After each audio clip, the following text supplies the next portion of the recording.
Buenas tardes a todos. Vamos a dar inicio a la actividad del Departamento de Anestesia en su segunda especialidad de Medicina Crítica y Cuidado Intensivo. El día de hoy vamos a hablar sobre SDRA, estado de arte y nuevos conceptos. La ponencia está a cargo de Catalina Guerrero. Catalina Guerrero es especialista de Medicina Crítica y Urgencias de la Pontificia Universidad Javeriana y es residente de primer año de nuestro programa de medicina crítica y cuidado intensivo.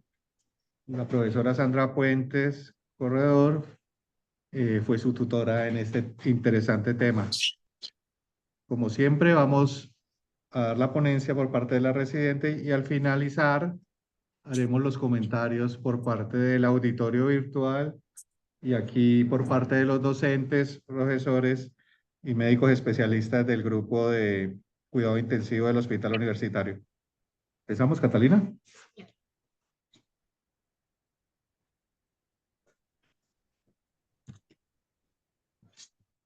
Buenos días, como ya lo dijo el doctor Caballero, para los que no me conocen, mi nombre es Catalina Guerrero, yo soy médico emergencióloga de la Universidad Javeriana, soy residente de primer año de la especialización de Medicina Crítica y Cuidado Intensivo de la Universidad del Valle. La gran sesión del día de hoy se va a abordar el síndrome de estrés respiratorio agudo, vamos a hacer un abordaje del estado del arte y sobre los nuevos conceptos que hay a su alrededor.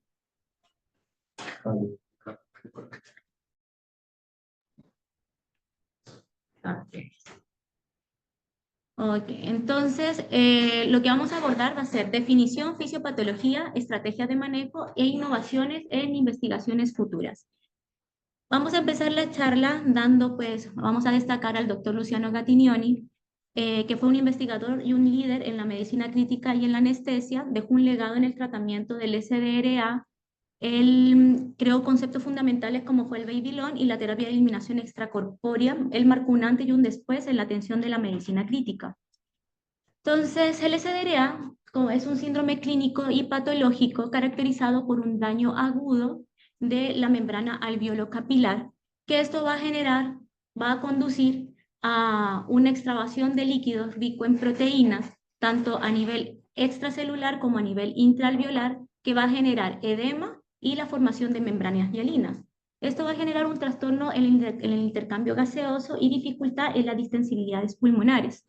Entonces, inicialmente se había identificado en pacientes adultos tras infecciones y en traumas, y pues su condición, pues que lo que generó en su importancia fue dado que hay un aumento de la mortalidad en estos pacientes. El SDRA viene siendo estudiado hace más de 150 años, donde la definición ya viene instaurada y sus cambios en la fisiopatología. Lo que ha cambiado con el tiempo ha sido más que nada con la presencia de unos biomarcadores que muestran pues, el daño a nivel endotelial, epitelial, pero pues su definición con el tiempo ha ido cambiando. Entonces, desde 1967, o sea, hace más de 50 años, nace la primera definición por Ausbach y compañía, en donde donde ellos plantean que es un síndrome en el cual se está relacionado con disnea, taquipnea, cianosis que no responde a la oxigenoterapia, infiltrados alveolares y pérdida de extensibilidades pulmonares. Entonces ellos evaluaron 12 pacientes en el cual encontraron que en diferentes etiologías tenían un comportamiento similar a los pacientes de trauma. Entonces, ¿qué encuentran ellos en estos 12 pacientes? Que están todos taquipneicos, todos desaturados y todos con alteración en la compliance pulmonar.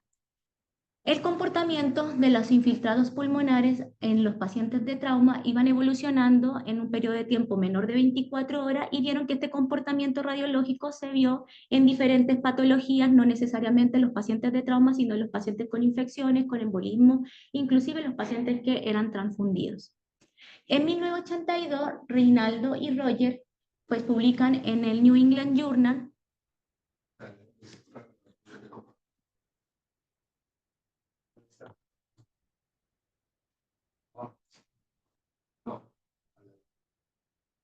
aquí. ¿Ahí? Ok. Entonces, en 1982, Reinaldo y Roger publicaron pues un...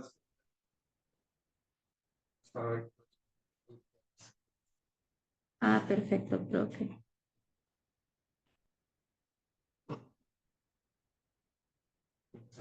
Bueno, entonces pues donde habíamos quedado que los pacientes con trauma se comportaban en un componente radiológico de lesión pulmonar con infiltrados alveolares difusos que progresaban en el tiempo en un periodo de tiempo menor de 24 horas y que ese comportamiento se veía también en los pacientes con embolismo graso, con procesos neumónicos virales, bacterianos, inclusive en los pacientes que eran politransfundidos. En el 1982, Rinaldi y Roger publican en el New England Journal un artículo en el cual pues ellos explican que el concepto del SDRA debe ser más clínico, descriptivo y carece de criterios específicos, sobre todo lo que es en el manejo del tratamiento. Entonces ellos dicen, ¿cuál es la dificultad de la definición del SDRA? Entonces ellos proponen la misma definición que ya encontraban previamente por Ausbach, sino que ellos dicen, estos pacientes, el manejo propuesto, además de la ventilación mecánica, debe ser con ventilación a presión positiva y un control estricto de líquidos, ya que en su fisiopatología tenemos que hay un aumento del edema a nivel pulmonar. En 1984, Murray hace una expansión en la definición del SDRA y él saca un score, que es el score de lesión pulmonar de Murray, en el cual pues tiene 4 variables. La variable de radiológica con el compromiso de los cuadrantes, cada una de estas, la variable de hipoxemia con su variable de PaFiO2, incluye el PIB como variable de oxigenación y la compliance pulmonar. Cada una de estas variables con una evaluación de 0 a 4 puntos, en donde pues él dice, los pacientes que tienen un score de Murray mayor de 2.5, estamos ante una lesión pulmonar severa. ¿Por qué él dice que, por qué él incluye la PIP dentro del score? Entonces ellos dicen que todos los pacientes estaban ventilados, que esto pues hago un paréntesis, hasta este entonces, hasta que sale, hasta ahora último, la definición de SDRA solamente aplicaba para pacientes con ventilación mecánica. Los pacientes con ventilación espontánea pues no aplicaba la definición. Entonces él dice, pues todos los pacientes que ya se encontraban ventilados estaban siendo manejados previamente a la evolución de los síntomas con un PIB bajo, de menor o igual a 5, pero a medida que iba aumentando el compromiso a nivel pulmonar, iban requiriendo mayores presiones al final de la expiración y que cuando aumentaban estas presiones, la oxigenación mejoraba. Entonces, su justificación para poder utilizar la PIB como un criterio diagnóstico tenía primero que la PIB mejoraba la oxigenación, que la lesión, que el score evaluaba la progresión de la lesión pulmonar y la inclusión del PIB reflejaba un papel clave para las estrategias en este momento para las futuras guías. Entonces, él se lo adelantó en el tiempo. En 1994 nace la primera definición del consenso europeo-americano para poder tener pues una definición más integrada pues del SDRA. Entonces ellos dicen, el objetivo de nuestro consenso va a ser estandarizar tanto el diagnóstico, la epidemiología y los ensayos clínicos que habían hasta ese entonces. Entonces, dentro de su clasificación, ellos clasifican el SDRA en 2 grandes grupos. O sea, el paciente con lesión pulmonar aguda, y ahí es donde nace por primera vez esta definición de lesión pulmonar aguda, que van a ser los pacientes que tengan PAFI entre 200 y 300, y los pacientes que tengan PAFI menores de 200 van a ser los pacientes con SDRA. Ellos quitan el criterio de PIP que había propuesto Murray en su score y incluyen dentro de la definición la presión del enclavamiento de la arteria pulmonar, que debía ser de menor de 18 milímetros de mercurio, dado que el edema no puede ser de origen cardiogénico. Entonces, pues, ¿para qué sirvió esta definición con los criterios? Primero que nada, la simplicidad y la aplicabilidad clínica. Era fácil de evaluar la gravedad de la hipoxemia a través de la PaFiO2 sin necesidad de cálculo más extenso como es la gradiente alveolar arterial de oxígeno. Pudieron estratificar por primera vez la severidad de la enfermedad en leves y en severas, y pues se correlacionaba con mortalidad y la respuesta terapéutica, ya que ellos decían, los pacientes que tienen PAFI o sea, que tienen PAFI menores, el pronóstico era mucho peor en este paciente y la mortalidad en ellos aumentaba. Entonces generó una serie de críticas en aquel entonces esta definición de consenso, ya que la PaFiO2 tiene una dependencia de muchos factores externos, como la presión atmosférica, la presión inspiratoria de oxígeno, la cantidad de la fracción inspirada de oxígeno, etc. Había limitaciones en pacientes con ventilación espontánea porque solamente eran con pacientes ventilados, y la influencia del PIB en la oxigenación no se incluyó teniendo en cuenta que a mayor PIB mejoraba la oxigenación en los pacientes. Ya en el 2012 nace pues la definición de Berlín, que fue auspiciada por el Comité de Medicina Crítica Europeo, en donde pues ellos concluyen en esta definición, la que veníamos utilizando hasta en la actualidad, en la cual pues teníamos un tiempo de inicio que tenía que ser menor de una semana posterior al insulto, o sea, posterior a la lesión, las imágenes torácicas, que tenía que haber un compromiso a nivel radiológico, incluyeron también las imágenes de tomografía donde hubiera infiltrados alveolares en ausencia pues, de tumores, nódulos, atelectasia que estuvieran generando esos infiltrados. Que el origen del edema sea de origen no cardiogénico y estratifican la severidad según el leve, moderada o severa, y teniendo en cuenta la presión expiratoria al final, pues en los pacientes que se encontraban pues intubados. Entonces, eliminan el término de lesión pulmonar aguda, introducen obligatoriamente la PIB mayor o igual a 5 centímetros de agua y clarifican los hallazgos en imágenes, incluyendo la tomografía. Entonces ellos dicen, hay mejor correlación de la mortalidad y los desenlaces clínicos, clasificando la severidad del SDRA en leve, moderado, severo, ya que hasta ese entonces mostraban que los pacientes que tenían SDRA leve tenían una mortalidad del 27%, en moderada del 32% y los severos del 45%. Había una mayor precisión diagnóstica. Ellos eliminan la presión del cuña de la pulmonar, ya que dicen que muchos pacientes con SDRA ya en fase fibrótica tenían pues hipertensión pulmonar secundaria, y entonces pues no era fiable la medición pues de la presión de la pulmonar. Y tenía una validez predictiva superior a la definición del consenso de 1994, con una curva de ROC de 0.57 versus 0.53, con una P que era estadísticamente significativa. Independientemente, aunque la curva de ROC estaba igual, menor o igual a 0.5, la P, pues como fue con significancia estadística, ellos dijeron, pues predicen mejor la mortalidad. Ya en el 2016 hubo una modificación que se denominó la modificación de Kigali, que ellos quisieron adaptar el diagnóstico de SDRA ya en entornos con recursos limitados. Esto nace en una unidad de cuidado intensivo en Ruanda, donde ellos dicen, pues mira, nosotros estamos sin disponibilidad de ventilación mecánica, no tenemos la disponibilidad siempre rayo X de tórax, y menos de tomar gasometría, porque pues no tenemos los recursos. Entonces toca definir cómo podemos modificar la definición de Berlín en los pacientes que no se pueden intubar en estos recursos limitados. Entonces ellos mantienen que el tiempo de inicio tiene que ser menor de 7 días, los hallazgos de las imágenes, si tenían radiografía, mantenían las opacidades bilaterales, pero incluyen los hallazgos con ecografía, en donde ellos dicen, pues los pacientes que tengan la presencia de líneas B, pues van a estar dentro de nuestra modificación. Y en la variable de hipoxemia van a utilizar la SAFI con su variable de saturación de oxígeno menor o igual a 315. Y mantienen que el origen del edema tiene que ser de origen no cardiogénico. Entonces, no era obligatorio tener la ventilación mecánica. En el 2023, la Sociedad Europea de Medicina Intensiva saca una guía en la cual ellos dicen, escucha, después de la pandemia, tuvimos bastantes dificultades con la ventilación mecánica y la toma pues, de gasometrías, ¿por qué no incluimos las variables de Kigali en nuestra definición? Entonces manteníamos, hasta el 2023 se mantenía la definición de los criterios de Berlín, más el uso de cánula nasal de alto flujo, la SAFI y el ultrasonido.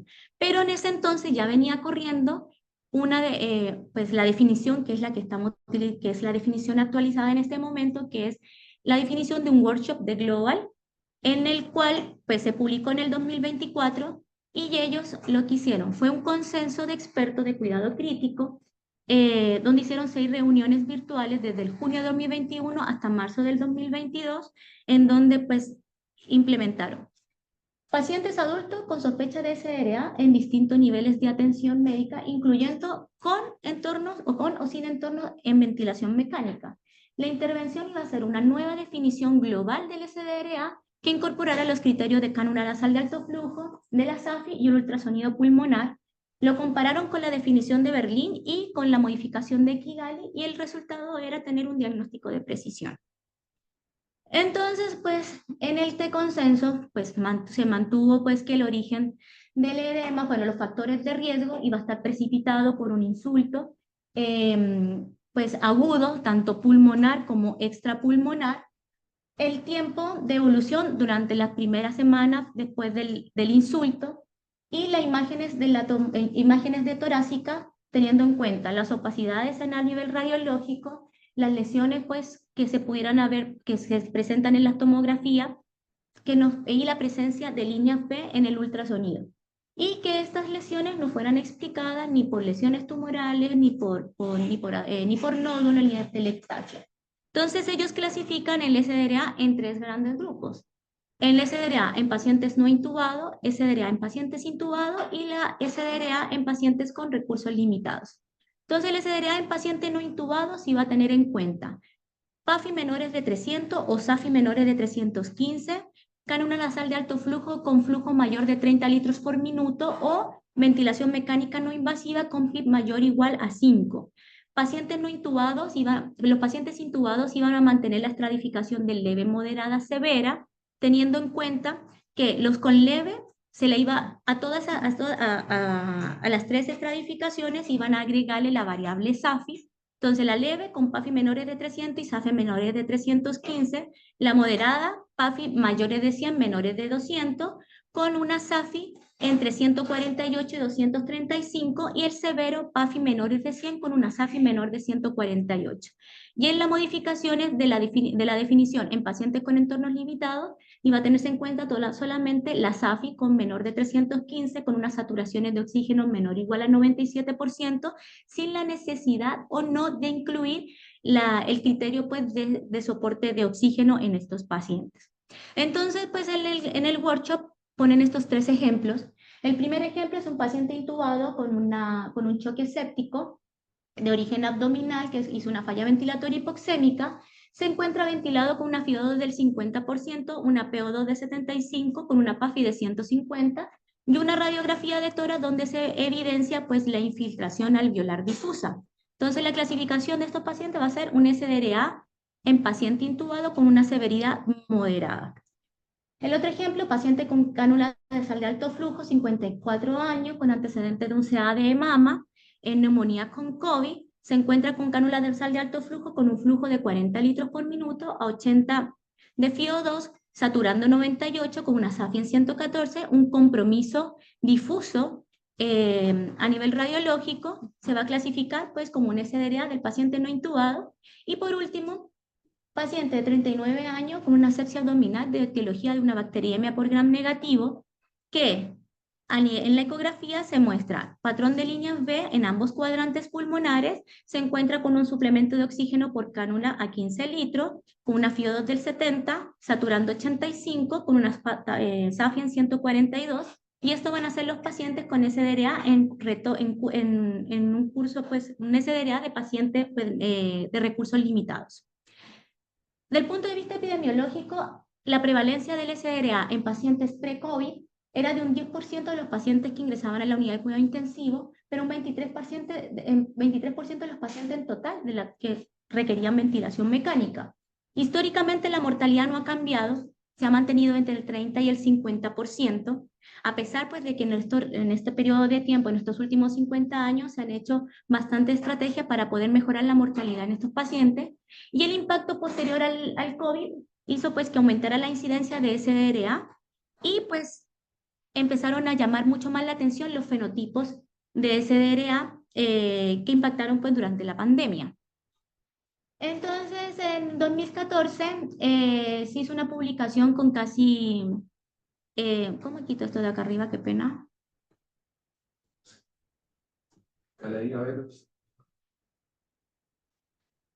Ocultar. Ahí se. Entonces, en el 2014 se hizo una publicación con 29.144 pacientes admitidos en las unidades de cuidado intensivos, fue en 50 países de 5 continentes. Este grupo de estudio pues, se llamó el LONCEF. No me No avanza. Ahí, ok. El 11, en donde demostraron que las causas, los factores de riesgo más importantes para tener SDRA son la sepsis, tanto de origen pulmonar como extrapulmonar, con una 59 y un 16% respectivamente, y las broncoaspiraciones. El porcentaje de sobrevida en UCI de estos pacientes eran aproximadamente el 66%, lo que quiere decir pues, que había una mortalidad aproximada del 40%. Y se relacionó que la probabilidad de sobrevida durante la hospitalización a los 28 días era mayor en los pacientes con SDRA leve y pues, obviamente menor en los pacientes con SDRA severo.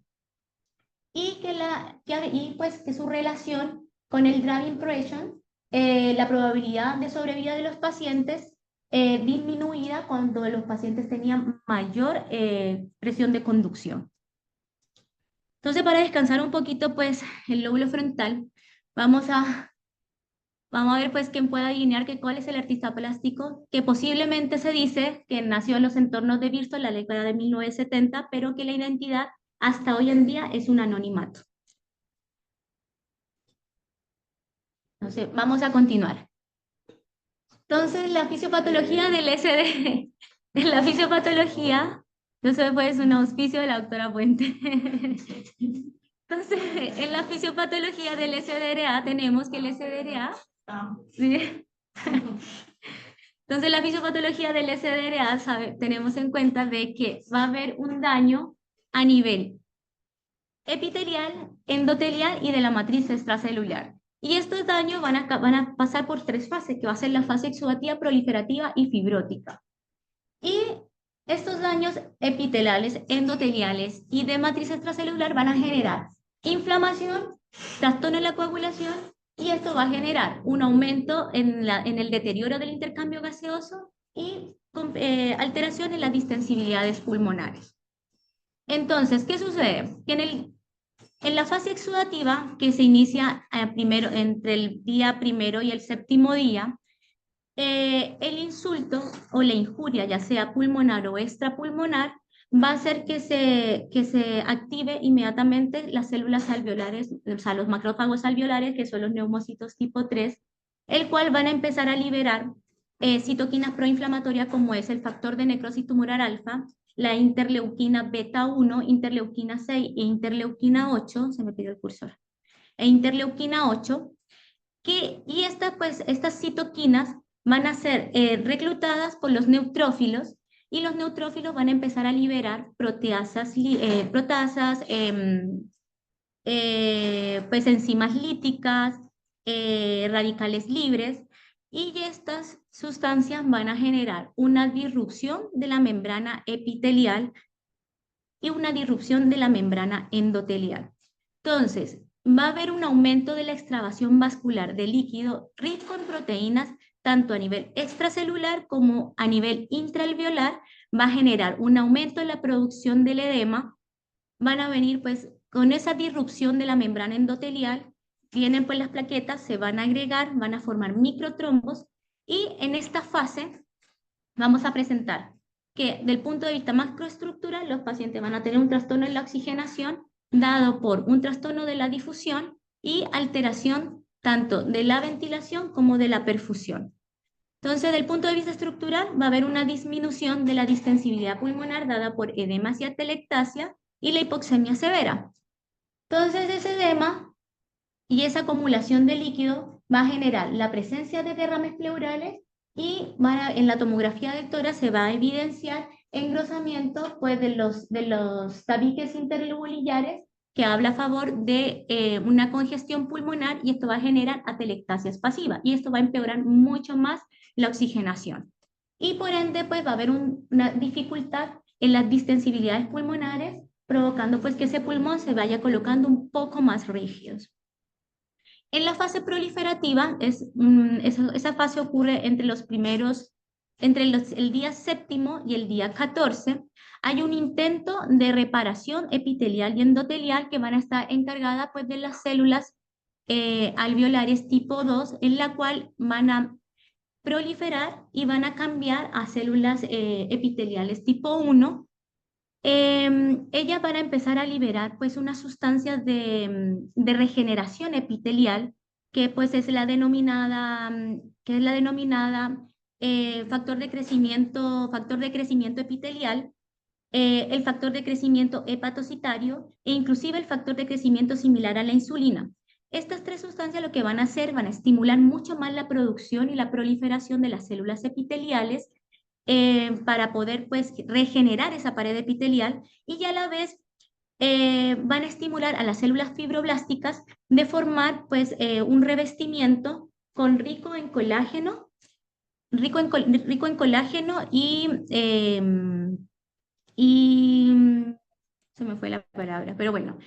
Entonces, pues a nivel macroestructural en esta fase va a haber una persistencia en la disminución de las distensibilidades pulmonares con infiltración celular y activación fibroblástica. Va a haber una persistencia de la hipoxemia, pero con mejoría leve en los pacientes que han respondido bien y hayan tenido una mayor reabsorción del edema. Y en las zonas que están más aireadas, esta estimulación esta estimulación de fibroblastos dada por el factor de crecimiento hepatocitario en factor de crecimiento epitelial van a generar un depósito de colágeno y mayor aumento pues, de la formación de tejido de granulación. Ya en la fase fibrótica, que es la fase que se produce pues, posterior a los 14 días, en esta fase el objetivo fundamental va a ser la remodelación y la fibrosis instaurada final del pulmón.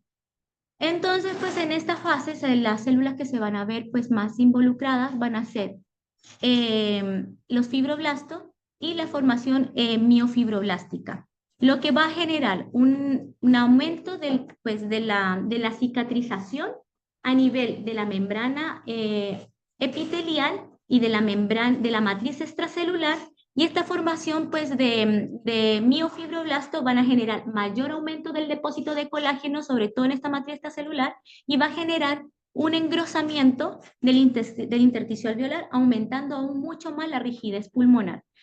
Hasta este entonces, la fibrosis ya se vuelve irreversible y va a haber una inflamación descontrolada que va a progresar ya a la fibrosis pulmonar y una destrucción del parénquima pulmonar, cambiando toda la arquitectura a nivel pulmonar.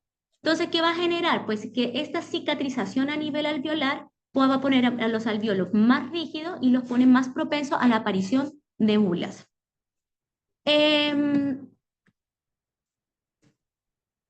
A nivel, pues, cuando hay una lesión pulmonar, ya sea por procesos infecciosos como la neumonía o en el EPOC, en el asma bronquial, se activan varias vías de proceso de muerte celular. ¿Qué sucede? Que en el LSDRA se activan todas las vías de proceso de muerte celular, en donde vamos a tener la apoptosis, que ya va a ser una muerte celular programada a nivel mitocondrial y de ADN. Va a haber ferroptosis, que va a estar relacionada a una destrucción de la pared lipídica de la célula, y la piroptosis y la necroptosis, que va a ser ya una muerte celular que va a estar relacionada solamente con la membrana alveolar. ¿Qué sucede? Pues que cuando se produce la necroptosis y la piroptosis, esto puede mejorar cuando hay una repitelización del endotelio, pero cuando ya llega la apoptosis, pues ya es cuando ya hay una muerte celular pues ya programada y pues se forma pues la cicatriz a nivel endotelial. Entonces, cuando se producen estas alteraciones en el SDRA, se libera un sinfín de sustancias que van a ayudar para hacer biomarcadores emergentes de la lesión pulmonar. Ahora en enero del 2005, en el 2024 se publicó en el Critical Care cuáles van a ser los biomarcadores que van a estar relacionados con la lesión epitelial, la lesión endotelial y con el daño de la matriz extracelular. ¿En qué va a radicar la importancia de estos biomarcadores? Ya que para las investigaciones futuras, estos biomarcadores más la clínica de los diferentes fenotipos del SDRA y las estrategias del manejo ventilatorio va a estar mediado pues, a través de inteligencia artificial que va a ayudar para poder tratar y poder enfocar mejor estos pacientes. Entonces, desde el punto de vista clínico, pues ya la injuria a nivel de la barrera alveolo capilar va a generar una disminución de la compliance con incremento clínicamente, pues vamos a ver que los pacientes van a estar con un incremento del trabajo ventilatorio y aumento de la frecuencia respiratoria. El daño pues, difuso alveolar va a generar pues, que haya un trastorno en la ventilación y en la perfusión y se va a ver representado con el aumento y de la hipoxemia y el compromiso pues, radiológico de las imágenes pues, alveolares a nivel bilateral. Va a haber una menor producción o una inactivación del surfactante, que eso va a verse con un colapso pues, de los alveolos y va a favorecer al manejo de la presión al final de la expiración. Va a haber una activación plaquetaria por este daño endotelial, va a haber un incremento del espacio muerto y esto clínicamente se va a ver reflejado porque va a aumentar el volumen minuto de los pacientes, van a estar hipercámicos y pueden presentar compromiso de cardíaco derecho. Y cuando hay ese aumento de esa mayor mediadores inflamatorios, va a generar pues un aumento de de la inflamación sistémica y por ende pues el daño multiorgánico. Entonces, desde el punto de vista fisiopatológico, pues se pueden evaluar estos trastornos de la ventilación y la perfusión a través de tomografía de impedancia eléctrica. En este estudio, pues, que se publicó en enero del 2025, ahorita fueron con 25 pacientes, en donde el objetivo fue evaluar el desajuste de la ventilación-perfusión y cómo se correlacionaba esto con los biomarcadores plasmáticos que nombramos anteriormente, que hablan a favor pues, de los daños a nivel endotelial y epitelial. Pero ¿cuáles fueron estos biomarcadores? Fue la anidrasa carbónica, el factor inducible de hipoxia, el receptor de producción de glicación avanzada y la angiopoyetina 2. Entonces ellos encontraron que los pacientes que tenían mayor compromiso radiológico, mayor densidad pulmonar, se relacionaban con mayor porcentaje de alteración de la ventilación y perfusión. Entonces, pues vieron que este grupo de pacientes, ¿qué tenían en relación? Que a mayor porcentaje de alteración de la ventilación-perfusión se relacionaba con un aumento de la presión plató y un aumento pues, del driving pressure. Y del punto de vista de biomarcadores, a medida que aumentaba esta alteración de la ventilación y la perfusión, se relacionaba con un aumento progresivo de todos los biomarcadores evaluados. Entonces el SDRA pues también se comportan de forma con fenotipos y subgrupos y subfenotipos. El SDRA como tal es un fenotipo. Entonces, dentro de los subfenotipos, pues dentro de los subgrupos tenemos el subgrupo por causa, el biológico, el radiológico y el fisiológico. Y cada uno de estos subgrupos tiene un subfenotipo. El subgrupo de causa se clasifica con el subfenotipo pulmonar, que va a estar relacionado con la lesión, o sea, con el insulto directo a nivel pulmonar. Va a haber aumento del daño epitelial alveolar, va a haber un aumento del depósito de fibrina intraalveolar y la inflamación alveolar va a ser predominantemente en este grupo de pacientes. Y los que tienen pues subfenotipo extrapulmonar van a tener mayor respuesta inflamatoria sistémica, va a predominar el daño endotelial con aumento de la activación de la coagulación y la formación de microtrombos a nivel pulmonar y la inflamación a nivel alveolar va a ser disminuida con un aumento de la lesión a nivel microvascular. ¿Cuál es la importancia de saber el subgrupo, pues, o sea, el subfenotipo extrapulmonar? Ya que estos se van a beneficiar más de estrategias para reducir la inflamación sistémica. En cambio, los con subfenotipo pulmonar van a responder mejor a la ventilación protectora y al reclutamiento alveolar. El subgrupo biológico se clasifica en subfenotipo hiperinflamatorio e hipoinflamatorio. ¿Cuál es la diferencia pues, de uno con el otro? Los subfenotipos hiperinflamatorios va a estar relacionado con un aumento mayor de la producción de interleuquinas, va a haber una concentración mucho más baja del bicarbonato y de la proteína C reactiva, va a estar más relacionado con la sepsis de origen extrapulmonar, va a tener mayor requerimiento de vasopresión, mayor mortalidad, son los pacientes que tienen mayor mortalidad en cuidado intensivo y dicen que este grupo de pacientes se podría beneficiar de terapias inmunomoduladoras. El subfenotipo hipoinflamatorio responde mucho mejor a las estrategias de ventilación protectora y la mortalidad en este subgrupo va a ser mucho menor según la publicación del Lancet, que fue de un 33%, con una P que fue estadísticamente significativa y es posiblemente estos pacientes hipoinflamatorios se beneficien mucho más del manejo con glucocorticoides. El subgrupo radiológico va a clasificar con subfenotipo no focal y focal. El subfenotipo no focal van a ser los pulmones con pérdida difusa de la aireación, van a responder bien a las estrategias de reclutamiento y van a tener mejor intercambio gaseoso y mejores mecánicas pulmonares. En cambio, el focal van a ser pulmones con consolidaciones más dorsales e inferiores y responden mejor a la posición de prono. Y el subgrupo fisiológico vamos a clasificarlo en su fenotipo reclutable y no reclutable. Fenotipo reclutable van a ser los pacientes, o sea, van a ser los pulmones que se van a comportar con mayor espacio muerto, van a tener menores distensibilidades pulmonares, la oxigenación va a estar muy disminuida, tienen mayor riesgo de muerte y responden a la terapia de PIP. En cambio, los no reclutables van a ser los pulmones que se comportan con el baby long. Entonces, continuando pues con el descanso cerebral, se desconocen otros detalles de la biografía de este artista plástico, por lo tanto, siempre se mantiene en anonimato. Por ahí vamos cerca. Entonces, el concepto de baby long.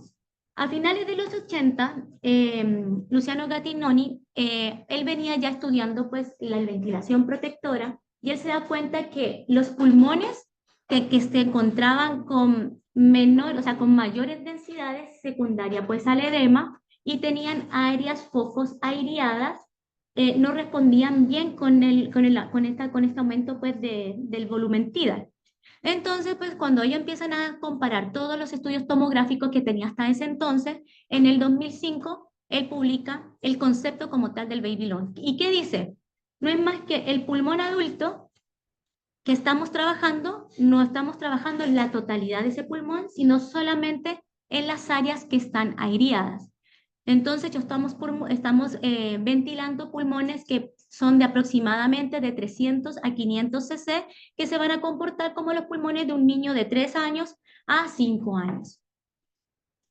Entonces, ¿qué relacionó? Que del punto de vista radiológico, pues los pacientes que se encontraban ventilados solamente estaban ventilando esta área pulmonar y esto ayudó a las estrategias de prono, ya que los pulmones que se encontraban pues no aireados con aumento de su densidad en los pacientes que se encontraban de cúbito supino, estas áreas iban a corresponder, que van a ser áreas dependientes de la gravedad, se iban a encontrar en las partes dorsales, o sea, las partes dorsal y en las partes basales.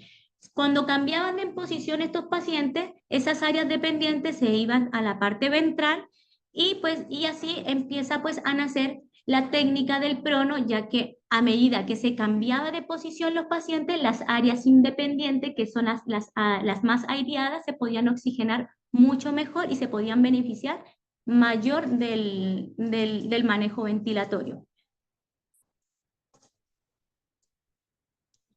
Ya en la época del COVID, el doctor Gattignoni pues, hace una referencia de una nueva clasificación de subfenotipo, en donde clasifica el SDRA en dos grandes grupos, el fenotipo L, que era el fenotipo low, y el fenotipo H, que era el fenotipo high.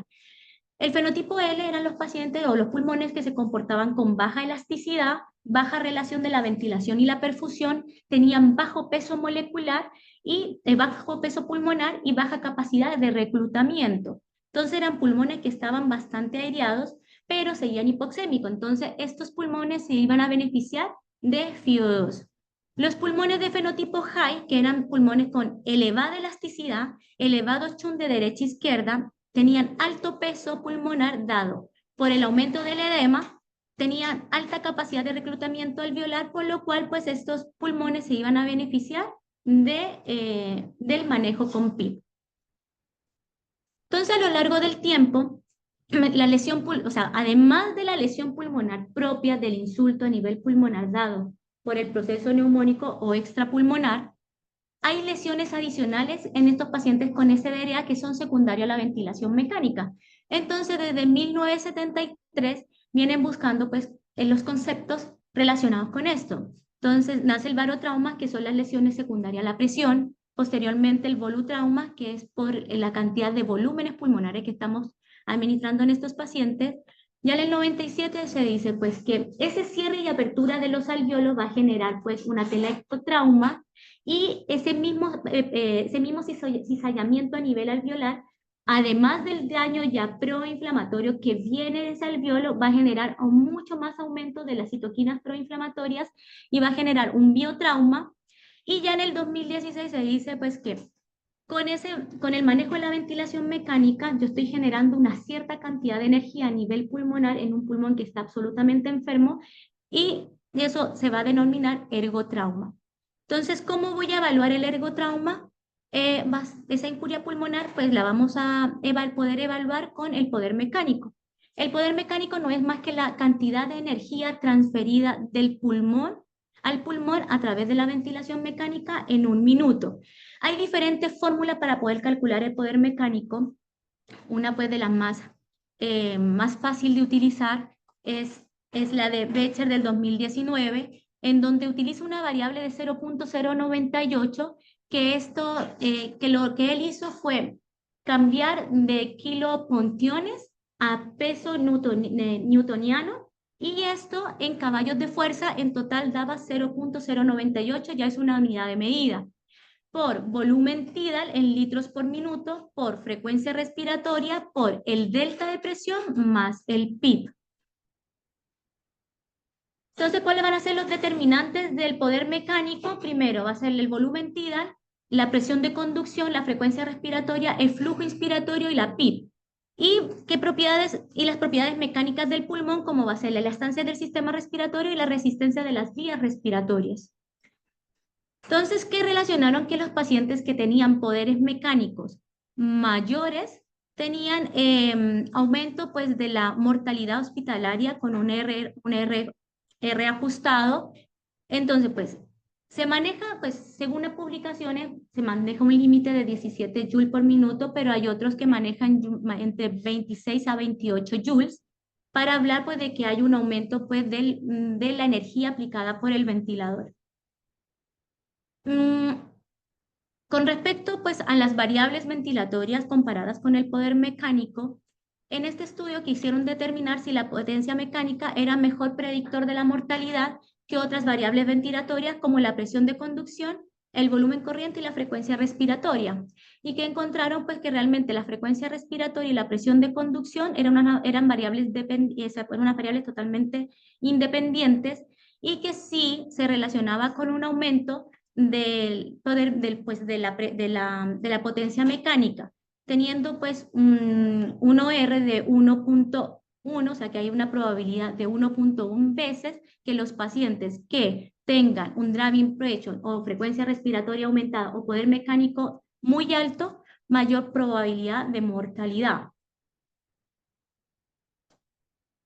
Y que eso mismo pues se pudo evidenciar que los pacientes que tenían mayor presión de conducción, la mortalidad en estos pacientes aumentaba, y los pacientes pues, que tenían mayor compromiso de la compliance pulmonar, con un aumento del driving, con un aumento de la frecuencia respiratoria, mayor mortalidad.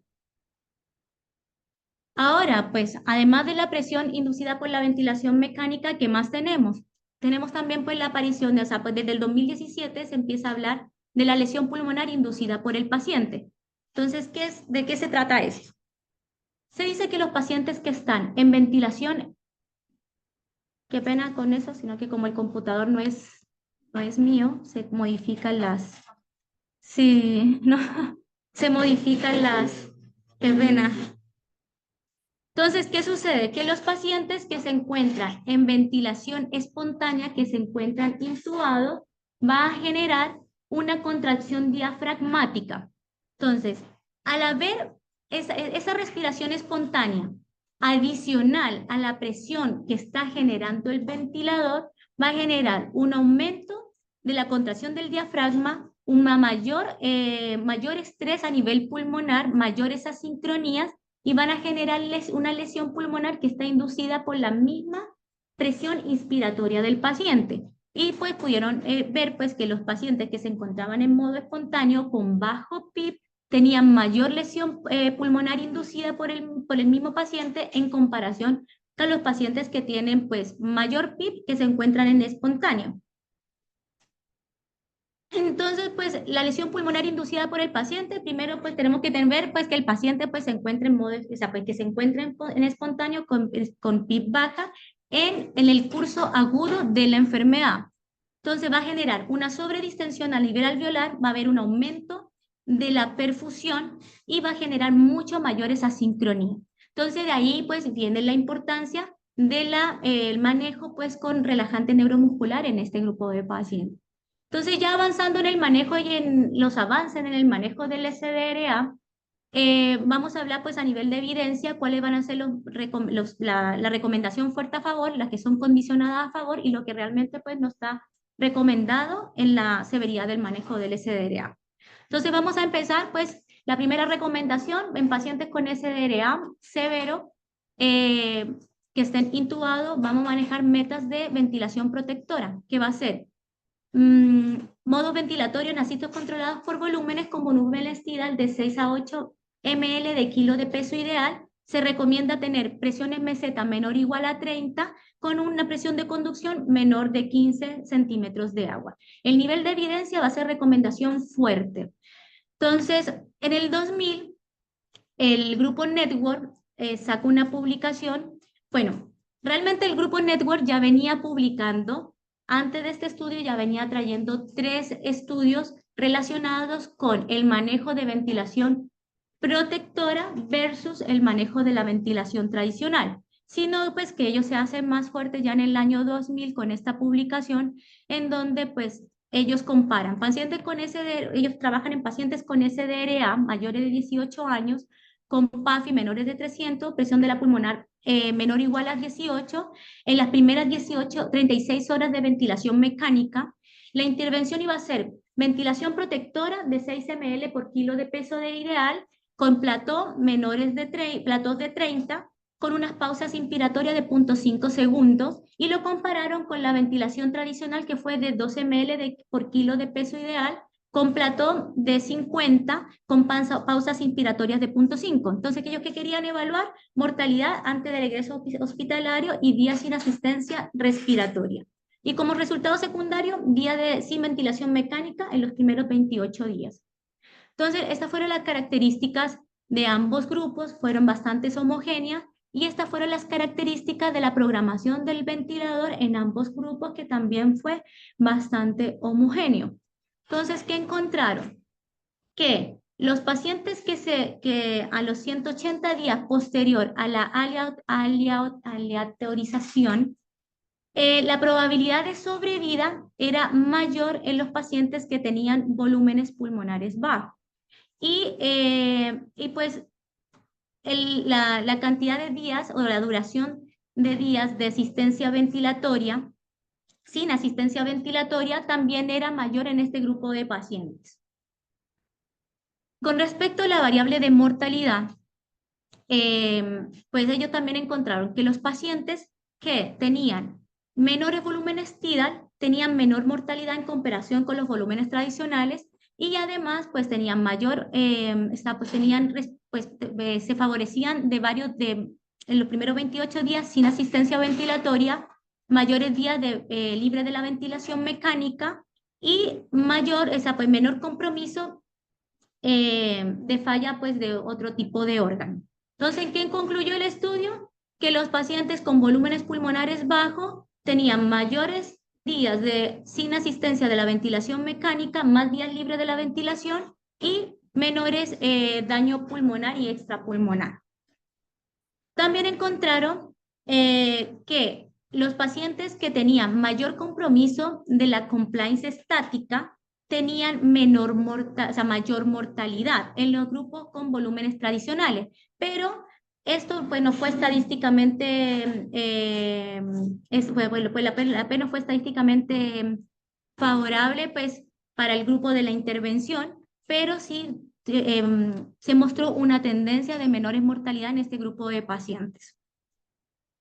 Posteriormente, en el 2015, Amato pues, hizo una publicación con respecto a la presión de conducción y la sobrevida en los pacientes con SDRA. Entonces evaluaron 9 ensayos clínicos ya previos de ventilación mecánica en pacientes con SDRA, en donde la intervención fue ventilación con diferentes estrategias de volúmenes tidal y PIP para reducir la presión de conducción, y lo compararon con ventilación convencional con volumen tidal y PIP sin control específico de la presión de conducción.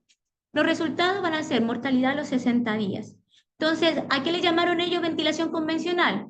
fueron, los pacientes pues iban a tener volúmenes tidal fijo de 6 a 12 ml por kilo de peso ideal.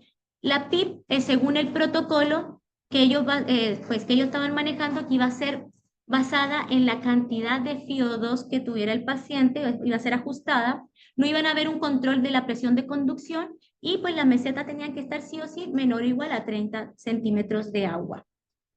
Entonces, ¿qué encontraron? Vamos a ponerme pues de este otro lado. Entonces, ¿qué fue lo que ellos encontraron? Que los pacientes que tenían mayores volúmenes TIDA, independientemente a la variación de la PIB, si había un aumento de la presión de conducción, iba a haber mayor mortalidad en este grupo de pacientes. Si teníamos manejo con volúmenes TIDA altos, había una variación de la PIB, pero no había una modificación de la presión de conducción, pues la mortalidad no iba a afectarse. Y en los pacientes pues, que tenían un aumento de la presión de conducción, así estuviera con altos volúmenes pulmonares o menos presión de conducción, o sea, menores PIB, la mortalidad iba a aumentar. Y viceversa, podían aumentar el PIB, pero si esa presión de conducción estaba disminuida, esa mortalidad iba a disminuir.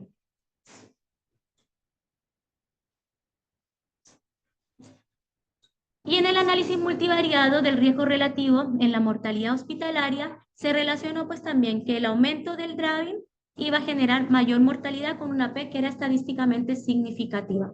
Entonces, el delta de presión es el mejor predictor de supervivencia, lo que significa que simplemente bajar volúmenes TIDA o subir PIB no es suficiente si no se reduce la presión de conducción.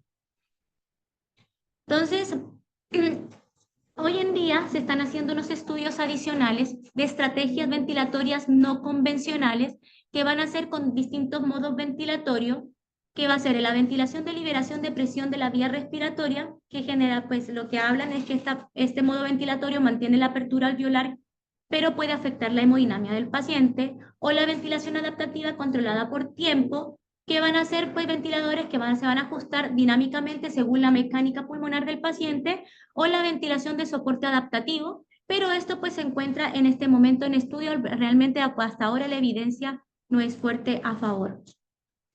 Entonces, para descansar nuevamente nuestro cerebro, en el 2021, este artista contemporáneo vendió una de sus obras que se llamó Love in the Beam en 25.4 millones de dólares, o sea, no, tampoco es cualquier artista contemporáneo.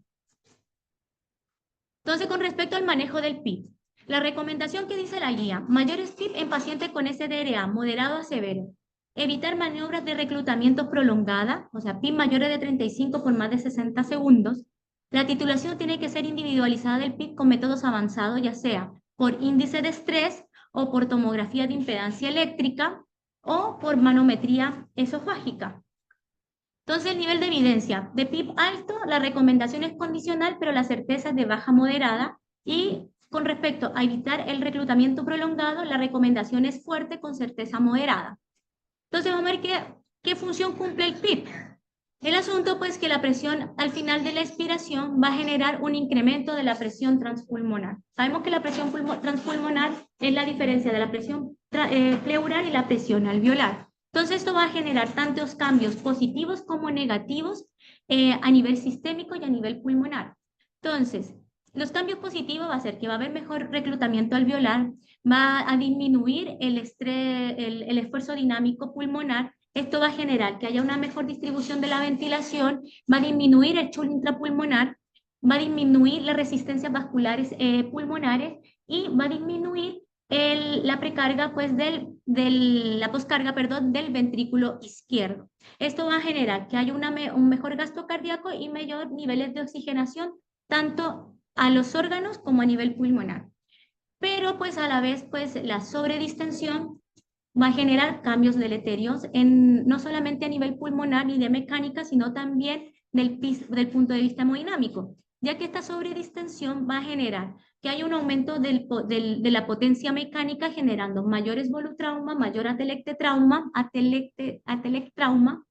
va a haber un incremento en las resistencias vasculares pulmonares y va a generar una disminución del llenado ventricular, por ende, una disminución del retorno venoso, una disminución pues del gasto cardíaco, y esto va a generar una disminución del flujo sanguíneo de las esplénicas y por ende, va a estimular a nivel renal la estimulación de vasoreceptores, la estimulación del nervio renal, va a generar una activación del sistema de renina, angiotensina, aldosterona, va a aumentar la reabsorción de sodio y por ende la reabsorción de agua. Todos esos son los efectos que hace el PIP a nivel sistémico. Entonces, en el 2004 nace pues, publican el estudio Alveoli, que fue en 27 hospitales de Estados Unidos con 549 pacientes aleatorizados, donde la población fueron pacientes con SDRA moderados a severos, con PAFI menores de 300. La intervención va a ser PIP inicial de 12 para FIO2 inicial del 30% ajustado según la FIO2, y lo iban a comparar con un PIB inicial de 5 para FIO2 inicial del 30% ajustado según la FIO2. Resultado primario, mortalidad. Esta fue la característica de ambos grupos. El paciente con PIB alto y PIB bajo fue bastante homogéneo, la distribución de los grupos. ¿Y qué fue lo que encontraron? Que con respecto a la mortalidad, al porcentaje de mortalidad, pues no hubo una diferencia significativa con el PIB alto o PIB bajo, que la disminución de los días sin asistencia ventilatoria, los primeros 28 días, pues tampoco hubo no hubo una diferencia estadística en ambos grupos, que los días libres de ventilación mecánica en los primeros 28 días tampoco fue estadísticamente significativo, y la presencia o no de barotrauma o lesiones pues, extrapulmonares, pues en los primeros 28 días tampoco hubo una diferencia significativa. Entonces ellos decían, pues ponerle PIB alto o PIB bajo, pues no va a impactar. Pero ¿qué pasó? Que con respecto a la probabilidad de sobrevida y en los días en los días libres de ventilación mecánica y de egreso hospitalario, se encontró que pues no hubo diferencia significativa en el grupo, ni de PIB alto ni de PIB bajo. O sea, pues, nada. Posteriormente, el grupo se publicó en el 2017 este estudio que fue el ARC, que fue publicado en el JAMA, en el cual ellos quisieron comparar las maniobras de reclutamiento alveolar con titulación de PIB según la mejor compliance estática comparado con el PIB baja convencional. Entonces, esta fue pues cómo modificaron cómo fue pues, la maniobra de reclutamiento. Primero, aplicaban ventilación con volúmenes controlados con una presión de conducción de 15 centímetros de agua, en donde aumentaron el PIB de manera progresiva, empezando con 25 centímetros de agua en el primer minuto, 35 en el otro próximo minuto y 45 en los 2 minutos siguientes. Posterior a este reclutamiento, entonces, ¿qué hicieron con eso? El objetivo con esto fue abrir las unidades alveolares. Posterior al reclutamiento, hicieron un descenso progresivo del PIB con el objetivo de encontrar la mejor distensibilidad pulmonar. Entonces, disminuyeron el PIB en volúmenes corrientes con un inicio de 23 centímetros de agua y lo redujeron cada 3 centímetros hasta llegar a un mínimo de 11 centímetros de agua de PIB. Y esto lo mantenían durante 4 minutos. Cuando ellos encontraban cuál era la PIB óptima, ellos decían, con esta mejor compliance, ejemplo, una compliance de 40 con un PIB de 10, entonces le hacían 2 puntos a ese PIB.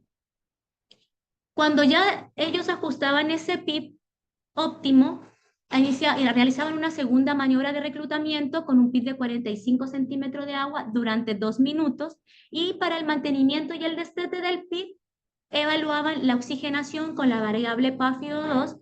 Si se mantenía estable durante 24 horas, iniciaban un destete de la PIB con reducción de 2 centímetros de agua cada 8 horas. Entonces, el grupo de control, que fue el de la estrategia convencional, pues lo hicieron con volumen tidal de 6, la PIB baja ajustada según las tablas Network, la presión meseta menores de 30, no realizaron maniobras de reclutamiento en este grupo, y los valores de PIB fueron aproximadamente 3 centímetros más bajos en comparación al grupo de la intervención. Entonces, ¿qué encontraron? Que los pacientes con reclutamiento alveolar fueron los que tenían mayor mortalidad. con una P que fue estadísticamente significativa. Entonces,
Pedimos disculpas al personal a los especialistas y médicos que están.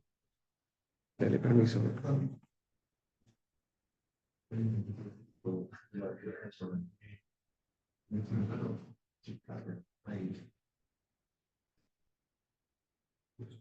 ¿Ya lo empecé? Pero ya está, ¿no? Sí, pero me dice, Pero ya está como anfitrión, ¿no? no, no creo. Es que ya me deja desde acá.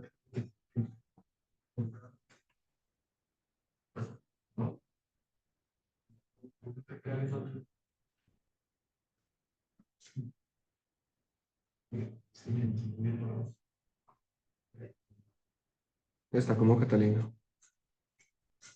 ¿Listo? Pedimos disculpas por los problemas técnicos. Vamos a reanudar la presentación. Cata, ¿estás? Acá. Listo. Listo. Ahí va, pero- Está bien ahí. Sí. Para que este impasse pues nos descansara un poquito. Entonces, pues lo que habíamos concluido es que los pacientes que se le hizo la maniobra de reclutamiento alveolar tenían mayor mortalidad a 28 días en comparación a los pacientes con PIB bajo. Entonces, ¿con qué concluyeron ellos? Que la maniobra de reclutamiento y la PIB titulada aumentaban la mortalidad a 28 días y a los 6 meses, había mayor incidencia de barotrauma y neumotoras, que el grupo de PIB bajo presentó mejores desenlaces, entonces que la maniobra de reclutamiento y la titulación del PIB no deberían ajustarse de forma rutinaria en pacientes con SDRA moderado o severo. Entonces, maniobra de reclutamiento descartada. Entonces, con respecto pues, a la titulación del PIB con sonda esofágica, pues, no, pues aquí en este estudio ellos no mostraron beneficios claros en la titulación del PIB con maniobra de monometría esofágica frente al PIB empírico, por eso pues no vamos a detallarlo en el estudio, solamente pues que ellos hablan pues de que las pacientes embarazadas y los obesos posiblemente se beneficien de esta estrategia. Ya no hablará Dairon en la charla pues de ventilación en gestantes. Bueno, pues en este metaanálisis, que fue con 2.302 pacientes, quisieron comparar el manejo pues, de PIB alto versus PIB bajo en los pacientes con distrés. Ellos compararon el estudio Alveoli con el estudio Love del 2008 y el Express del 2008. Estos dos estudios fueron realizados con PIB convencional, con requerimientos de platos menor de 30 y el otro con PIB entre 5 y 9 con metas de oxigenación, en donde pues ellos mostraron que los pacientes que se encontraban en SDRA con PIB mayores tenían mayor mortalidad en comparación a los que tenían PIB baja. Y estos pacientes que estaban con PIB bajas, perdón, cuando hicieron la comparación de los tres estudios, ellos encontraron que los pacientes que estaban cursando con SDRA y manejaron con PIB alta versus con PIB baja, la mortalidad aumentó en los pacientes que tenían, o sea, hubo mayor mortalidad en los pacientes con PIB baja y fue estadísticamente significativo. Entonces, ¿qué sucedió con eso? Ellos a estos pacientes con PIB baja le hicieron maniobras de reclutamiento alveolar y se dieron cuenta que posterior a las maniobras de reclutamiento, los pacientes que se reclutaron con PIB baja y pues a los que le hicieron el reclutamiento, esos pacientes murieron más. Entonces, ¿qué concluye? Pues que realmente pues no hay estudios que hablen, hay estudios que hablan a favor del PIB alto, otros estudios que hablan a favor del PIB bajo, pero realmente eso tiene que ser individualizado en cada paciente. Por eso, en este año, en la guía de manejo de este año del SDRA, ellos hablan que la estrategia de PIB tiene que ser individualizada, que los pacientes que tengan inflamación, severa y que tengan mayor empeoramiento en la oxigenación, posiblemente manejarlo con PIB alta va a aumentar la mortalidad. En cambio, los pacientes pues, que no tengan tantos trastornos de la oxigenación y que esa inflamación va a ser moderada, posiblemente pues, el impacto en la mortalidad no va a ser aumentada con el manejo de PIB alta. Entonces, por eso toca individualizar cada paciente en el manejo del PIB. Bueno, con respecto al prono, la recomendación de la guía dice que el uso del decúbito prono va a ser mayor de 12 horas por día en SDRA severo que tengan PAFI menores de 150. Esto va a generar una disminución del chute intrapulmonar y va a mejorar la oxigenación. El nivel de evidencia es fuerte recomendación con certeza moderada. Entonces, en el 2013 se publicó en el New England el estudio PROSEBA, en donde compararon compararon prono versus manejo estándar, fue con 466 pacientes, en el cual manejaron con prono 237 y 229 en supino. Y ellos querían evaluar la mortalidad a 90, pues querían evaluar fue un seguimiento a 90 días, donde evaluaron la mortalidad en los primeros 28 días posterior al manejo del prono. Entonces, ¿qué encontraron ellos?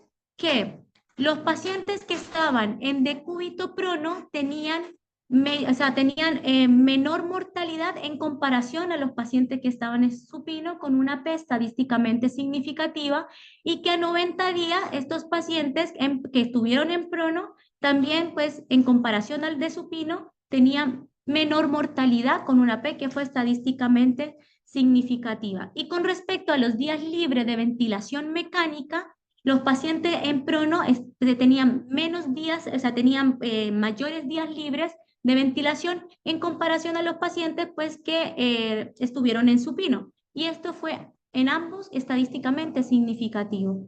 Con respecto a la probabilidad de sobrevida, a 90 días el grupo prono pues, tuvo mayor sobrevida en comparación al grupo de supino. Entonces el prono, check.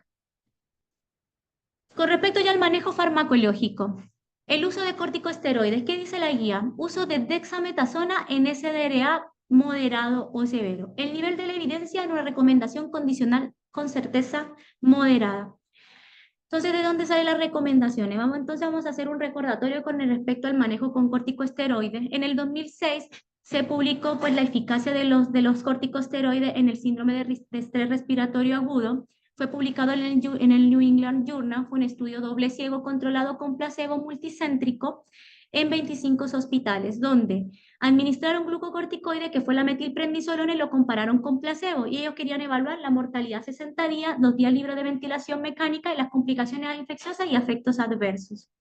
Entonces, el grupo de metilprednisolona se utilizó metilprednisolona a una dosis inicial de 2 miligramos por kilo, seguida por 0.5 miligramos por kilo, cada 6 horas durante 14 días, y posteriormente reducían a 0.5 miligramos por kilo cada 12 horas durante 7 días. Entonces, cuando ya cumplían estos 21 días de metilprednisolona, hacían una reducción de la dosis de esta manera. 4 días si completó el tratamiento hasta los 21 días y si era incapaz de respirar sin asistencia respiratoria durante 48 horas posterior a los 21 días de manejo con la metil. O 2 días si presentaba signo de enfermedad sistémica fúngica diseminada o choque séptico o era incapaz de respirar sin asistencia durante las próximas 48 horas. Entonces, ¿qué encontraron? Que con respecto a la mortalidad, pues no hubo diferencia significativa entre el grupo de metil y el grupo placebo. Entonces, no hubo diferencia en la mortalidad. En día libre la ventilación mecánica, pues hubo una a favor pues, de metilprednisolona, o sea, los pacientes que fueron tratados con metil tuvieron más días de ventilación mecánica libre. Lo del grupo de metil, pues también se relacionó con un aumento de las complicaciones, como fue la neuromiopatía, y el subgrupo, posterior a los 14 días, después del comienzo del SDRA, la mortalidad en este grupo fue mayor en el grupo de metilprednisolona en comparación al grupo tratado con placebo.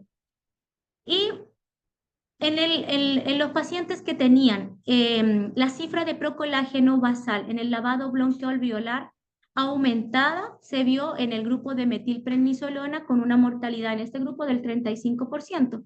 Por lo tanto, ¿qué concluye? Pues que la metilprednisolona no sirve. Ya en el 2009 se hizo una revisión sistemática de la literatura con 248 pacientes, donde ellos que se preguntaron si el uso prolongado de corticosteroides a dosis baja a moderada podía reducir la mortalidad y la morbilidad en los pacientes con lesión pulmonar aguda o SDRA sin aumentar el riesgo de efectos adversos. ¿Y qué mostraron ellos? Que realmente pues, los pacientes que fueron tratados con metilprednisolona pues, tenían mayor probabilidad de mortalidad en comparación al grupo de control. Y pues, ellos se morían, o sea, pues realmente ellos se morían. El estudio concluye de que les es a favor de metilprednisolona, pero ¿qué sucede? Que el test de heterogeneidad es mayor de 40, entonces no, se mueren más, sino que ellos publican que los pacientes que fueron tratados con metilprednisolona en los diferentes estudios, teniendo en cuenta que el 1 pues es la afectación.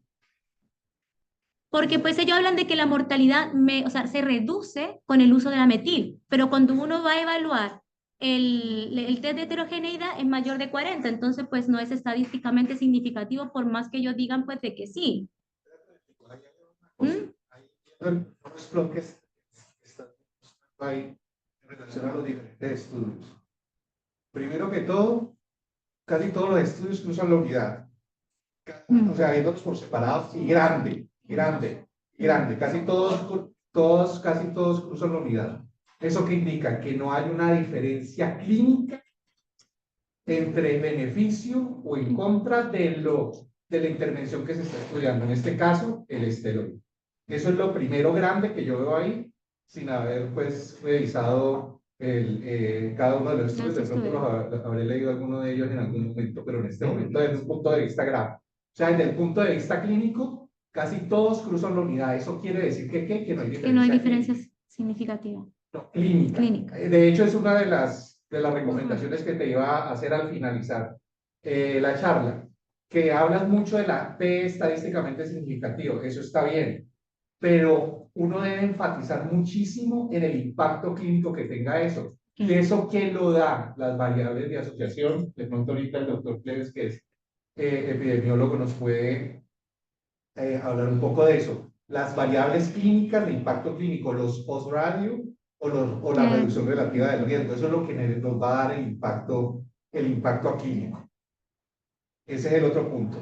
Ahora, al hablar de ahí de subtotal y total, el subtotal pareciera que no diera ninguna diferencia clínica de impacto entre el tratamiento, que en este caso es el esteroide o la intervención, y el grupo control. Aunque ahí da un total en rojo que parece que tuviera un impacto clínico con una reducción del riesgo del 0,62. O sea que quiere decir que los que estuvieron tratados con metilprednisolona en relación a la mortalidad tenían una reducción relativa del riesgo alrededor de 38%. A favor del tratamiento. De favor del tratamiento. A favor del tratamiento. ¿Listo? Y no cruza la unidad. O sea que ese rombo rojo al final nos está indicando que al parecer si hay una reducción de la mortalidad y habla a favor del tratamiento. Ese es el punto en relación a eso. Ahora vamos a la calidad del estudio, del metaanálisis en eso. Entonces vamos a los índices de homogeneidad o heterogeneidad. Tiene una heterogeneidad muy grande, del 51%. Eso quiere decir que a pesar de que tengamos, al parecer, un resultado a favor del esteroide, es difícil sacar conclusiones importantes porque hay mucha heterogeneidad entre los distintos estudios. Había que ver qué tipo de pacientes, los pacientes no eran muy homogéneos, de pronto estaban en fases distintas del SDRA. Y al estar en fases muy distintas, pues eso nos da una heterogeneidad muy grande. Amplia. Es muy grande. O sea que la validez desde el punto de vista clínico, pues pierde mucho valor en relación a ese resultado que aparentemente da a favor de los esteroides. No, realmente lo que sí es que aparentemente hay una reducción de la mortalidad, pero pues no tienen ninguna aplicabilidad por el índice de heterogeneidad. Esos son estudios muy heterogéneos. Es como comparar peras con manzanas o cosas así, como dicen los epidemiólogos cuando hacen estos análisis. Así es, profe, gracias por la aclaración. Entonces, pues, concluyeron pues que realmente pues la metilprednisolona no sirve.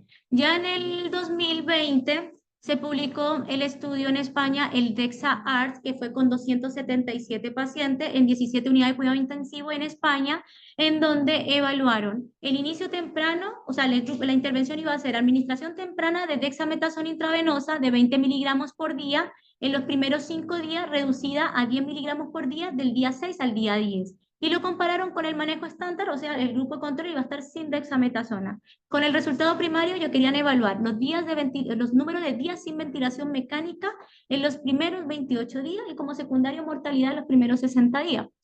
Entonces, pues aquí está la tabla 1, donde se muestra que ambos grupos eran bien homogéneos y encontraron que los pacientes que recibieron dexametasona tenían más días libres de ventilación ventilación mecánica tenía menor mortalidad en comparación al grupo de control, que la mortalidad en UCI fue mayor en el grupo control y menor en el grupo de dexametasona. La mortalidad hospitalaria fue mayor en el grupo control, menor en el grupo de dexametasona. La duración de la ventilación mecánica y los días de sobrevida fue mayor en el grupo de control y menor en el grupo de dexametasona. Y los días libres de ventilación mecánica y la duración pues, de la sobrevida a 60 días fue mayor en el grupo de control a favor del grupo de dexametasona. Entonces la probabilidad de sobrevida fue mayor en el grupo de dexa y menor en el grupo de control. Entonces, ¿en qué paciente vamos a utilizar la dexametasona en SDRA? Va a ser en los pacientes que tengan el diagnóstico de SDRA moderado a severo, con PAFI entre 100 y 200, que requirieron ventilación mecánica invasiva, que tengan PI mayores de 10, PO2 mayor o igual a 50, y que tengan un diagnóstico confirmado de SDRA en las primeras 24 horas de inicio de la enfermedad y que sean pacientes mayores de 18 años. Para el manejo con el relajante neuromuscular, ya sabemos que el objetivo del relajante neuromuscular es disminuir la tasa de consumo de oxígeno, disminuir la asincronía y disminuir el requerimiento de sedación.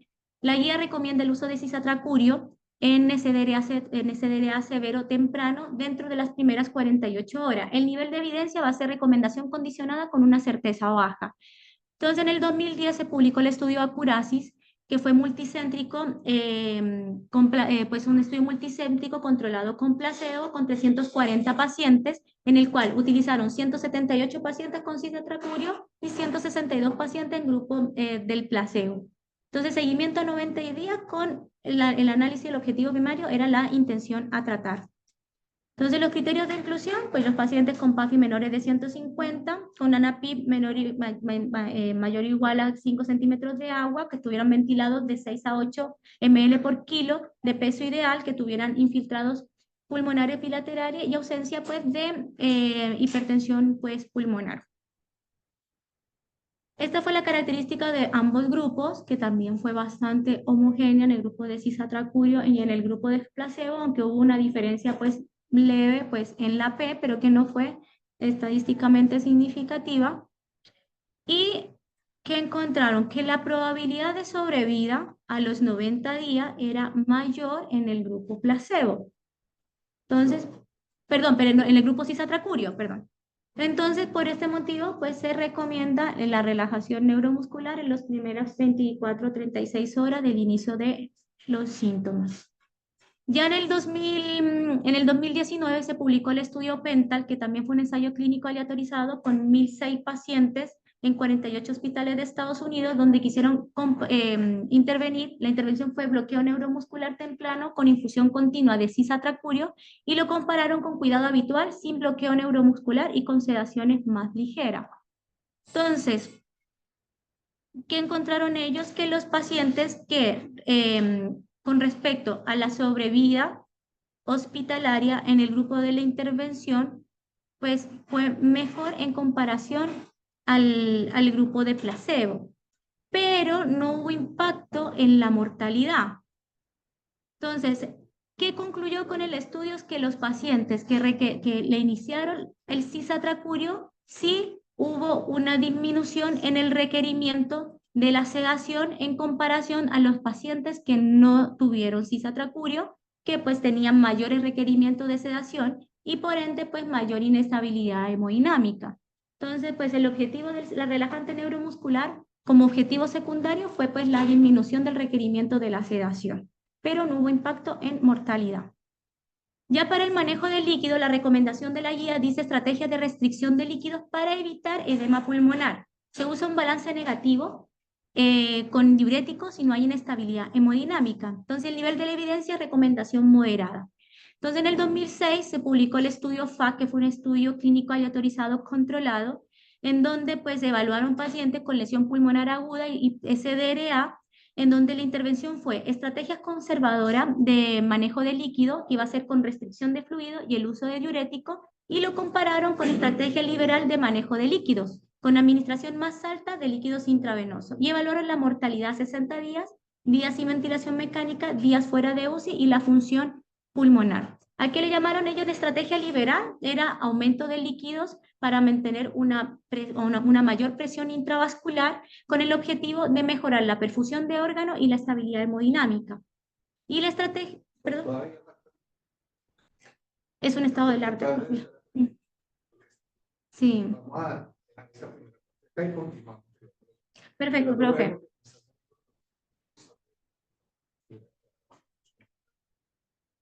Entonces, Listo, el otro profe. jueves continuamos. Listo, Hasta este profe. punto.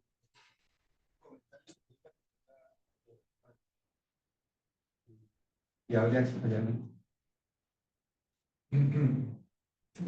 Es que lo demás que lo de toca hablarlo duro, toca pegarse para que oigan las personas del Zoom. Pero dinos.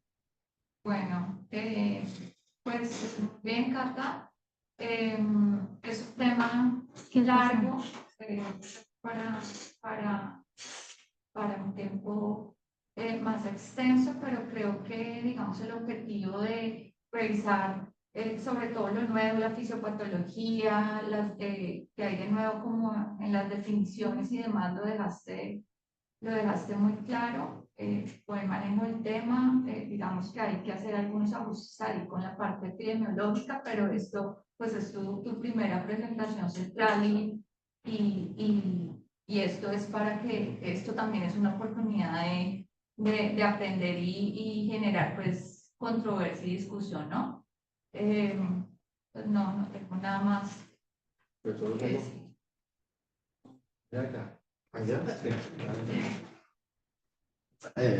Bueno, y estoy de acuerdo con Sandra. Me gustó. Me gustó cómo se hizo la abordaje del tema. Me gustó que se hizo un abordaje inicial y a los que somos un poquito mayores recordamos que cuando la guerra del Vietnam, que a ustedes no les tocó y que ya estaba niño, los pacientes los operaban, les ponían sangre y se les morían. Y se les morían en falla respiratoria. Entonces ahí fue cuando se empezaron a dar cuenta de que esto existía, los médicos gringos. Pero bueno, estas cosas son así. El tema es largo y este tema, la verdad, que no debe ser un tema de una sesión académica de esta cosa. Este debe ser un tema de una tarde completa, de un seminario completo que puede ser de una tarde. La verdad que el tema es largo, por eso es bueno repartirlo y partirlo. E incluso me gustaría que a partir de la próxima semana se retomara nuevamente el tratamiento. Sí, Para que el tratamiento fuese una sola discusión, porque seguramente ahí vamos a tener discusiones. Está claro lo que ya está claro. La clasificación de Berlín, que sigue siendo activa, la modificación de Kigali, que se hizo para los países pobres africanos, que no somos capaces de ofrecerles tecnología, pero les damos la opción de que se sigan muriendo allá. Entonces, ese tipo de cosas ya están claras. La fisiopatología no ha cambiado muchísimo. Los estudios de los lavadoperocaldulares nos han facilitado, digamos así, el conocimiento de reactantes de fase que en algún momento puedan llegar a ser bloqueados por sustancias, por biológicos o lo que sea, y que eso nos pueda ayudar a controlar la respuesta inflamatoria, que en términos generales es lo que sucede ahí. Pero el tratamiento, que es lo que genera discusión, lo debemos dejar para otra fecha, que potencialmente hagamos. Pero muy bien. Bueno, en general la revisión creo que se esforzó bastante. Hizo un repaso por toda la historia de las definiciones del SDRA, de cómo evaluarlo también del SDRA. Alcanzó a ver también todo en los últimos 20 años, yo creo que a partir del principio, finales del siglo pasado y principios de este, cómo evolucionan los estudios hacia el manejo y el impacto que ha tenido. Ya mostraron 3 puntos claves, ¿no? El tema de los volúmenes altos que antes se manejaban, uno, con un impacto muy grande que lo mostró usted muy bien en la mortalidad. O sea, ya sabemos que volúmenes más de 10 ml no se pueden.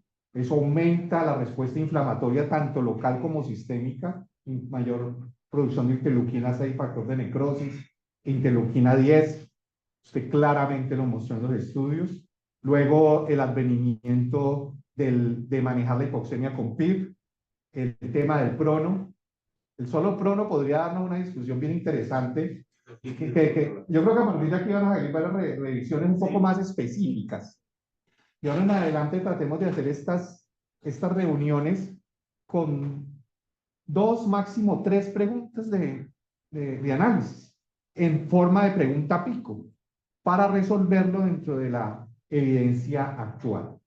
El tema de la driving pressure de Amato y que evoluciona finalmente a ese ventilador, cuánto impacto está teniendo en los alvéolos, que eso nos lo va a dar la medición del mechanical power.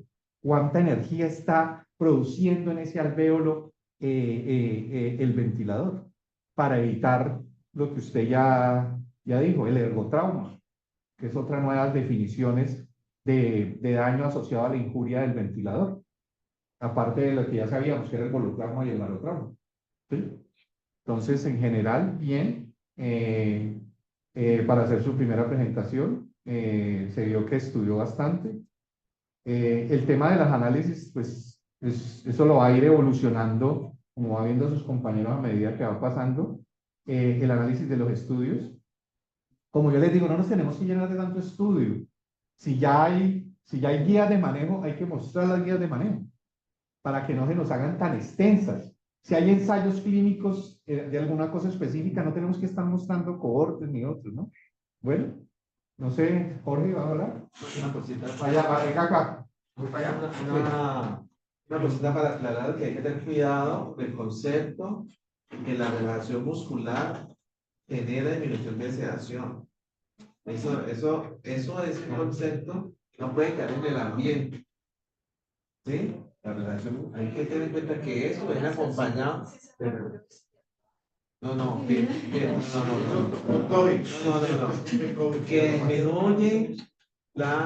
la sedación. No.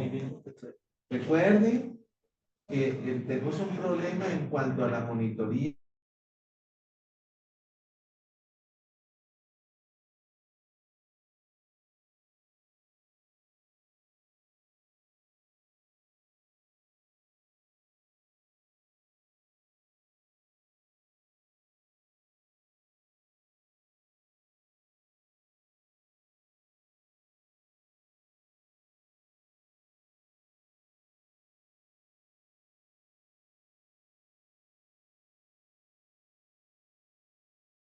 Que hay que tener en cuenta. No, pues que el bloqueo neuromuscular se los deja quieto y por eso les baja la sedación. Pero no sé si realmente está sedado o no.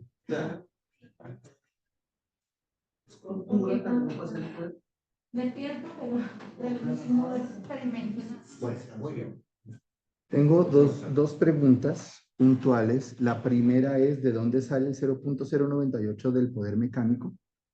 Y la segunda pregunta es, vuélvenos a explicar la parte del bloqueo neuromuscular, ya que hay una discrepancia en lo que usted dijo y lo que mostró la gráfica del pétalo. Gracias.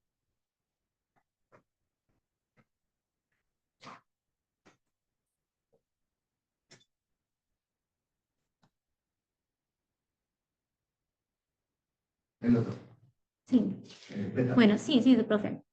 Aquí en esta gráfica resumen por qué la importancia del uso del bloqueo neuromuscular. Empezando, pues los pacientes que están relajados disminuye la asincronía. Al disminuir las asincronías, disminuye la presión transpulmonar y por ende disminuye la lesión inducida por la ventilación mecánica. Además, como vamos a tener estos pacientes en esta condición, va a disminuir el consumo de oxígeno en nuestros pacientes y por ende la presión arterial de oxígeno va a aumentar y al disminuir el requerimiento de la sedación va a haber menor compromiso hemodinámico y menor tiempo de ventilación mecánica. ¿Por qué? Porque estos pacientes van a estar mejor ventilados durante este periodo de tiempo que vamos a optimizar una ventilación protectora con metas. Entonces, en el estudio Acurasis, lo que ellos encontraron fue que los pacientes que recibieron infusión de cisatracurio tenían una probabilidad de sobrevida mayor en comparación al placebo en los primeros 90 días.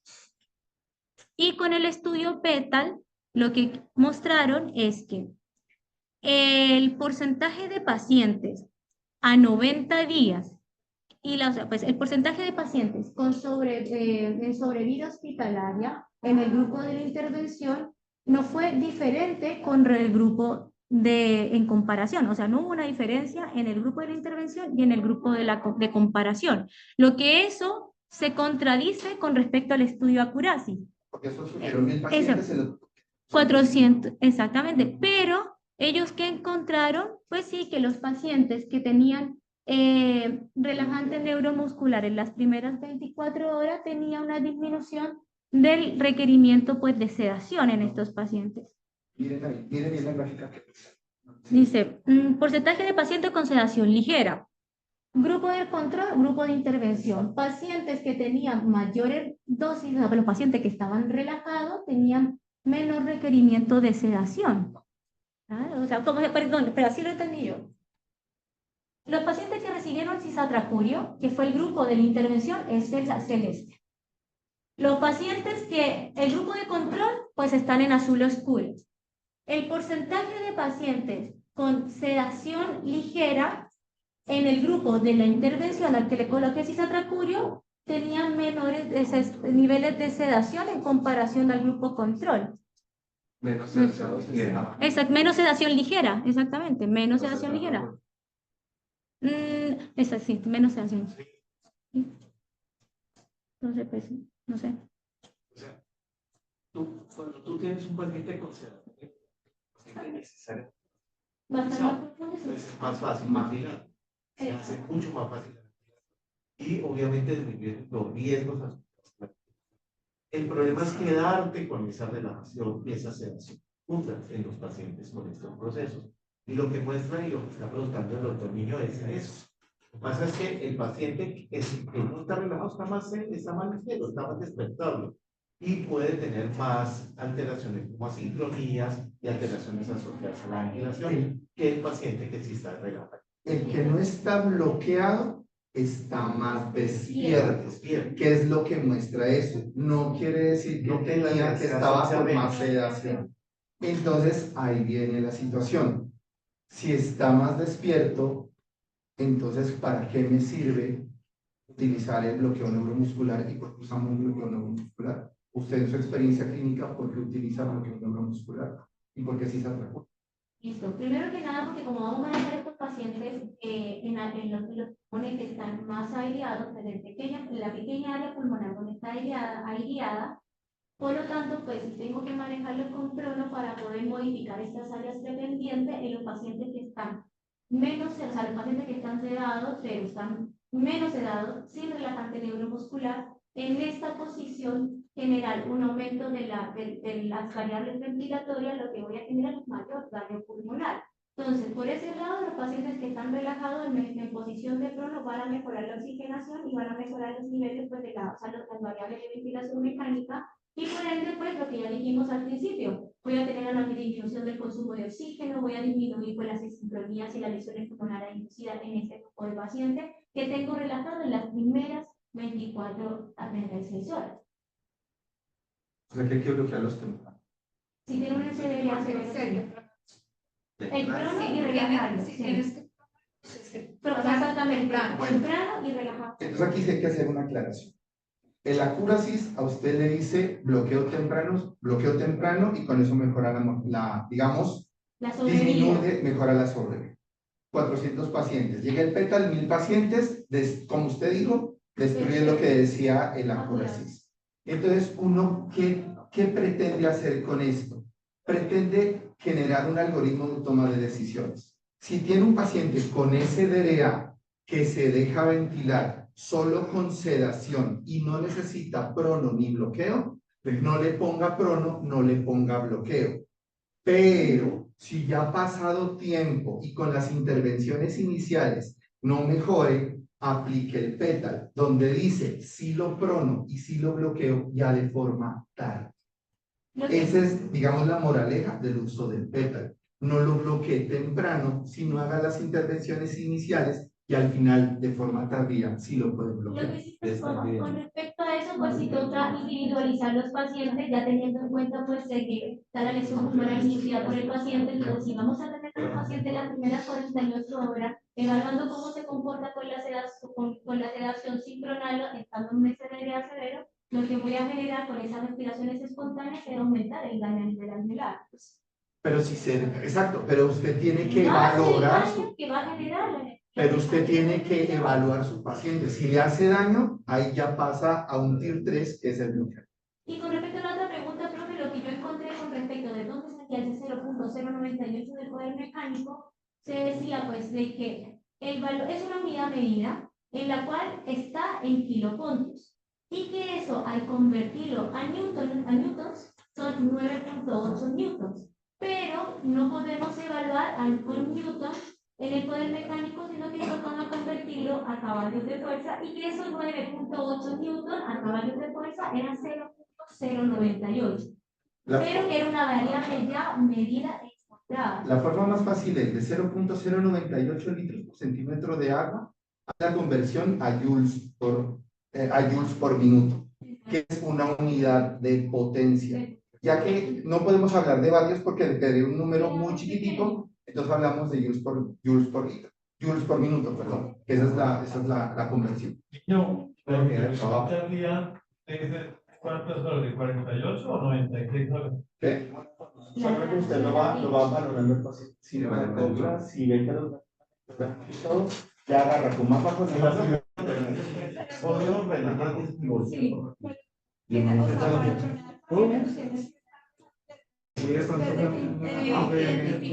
De lectura, ¿no? Mándamelo, yo quiero ver.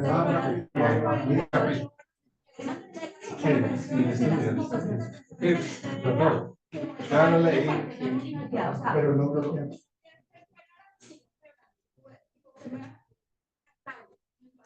Empieza a pensar en total. Entre más rápido lo pruebes, mejor. Seguimos el jueves.